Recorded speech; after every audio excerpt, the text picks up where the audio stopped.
Just days before a pivotal national election in Hungary, Germany is accusing its NATO ally, the United States, of interfering in the vote. And the United States is likewise accusing the EU of interfering in the vote.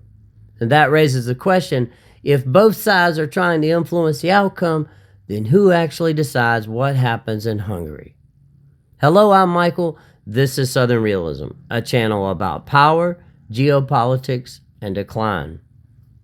Hungary is heading into a major election on April the 12th. In the final days before the vote, U.S. Vice President JD Vance traveled to Budapest and stood with and supported Prime Minister Viktor Orbán. Now that alone is a bit unusual, but the reaction from Germany and the broader European establishment was immediate. German officials are now accusing the United States of hypocrisy, claiming that Washington is interfering in a European election while criticizing others for doing the exact same thing. But step back from the headlines for a moment, because this isn't really just about one visit or one statement. This is about something deeper. Hungary is a small state sitting inside a larger political system, the European Union, while also being pulled into broader alignment with the United States. And these two centers of power don't always want the same thing.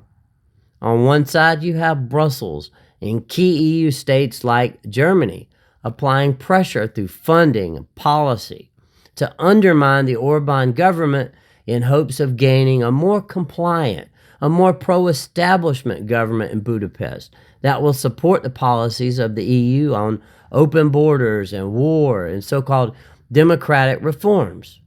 On the other side, you have the United States offering political backing and alignment with Orbán, a major headache for EU insiders. So Hungary is caught between these two forces. This is what politics often looks like for small states. They don't operate in isolation. They operate under pressure from larger actors with more resources, more influence, and much at stake. So when an election approaches, it's not just a domestic event. It becomes a point of outside competition. Who shapes the narrative? Who supports which leaders? Who applies pressure and how?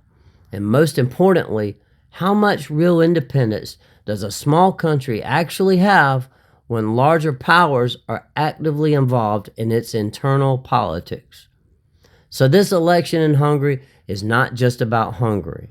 It's also about whether small states and strategic regions can make independent decisions when larger powers are competing to shape the outcome.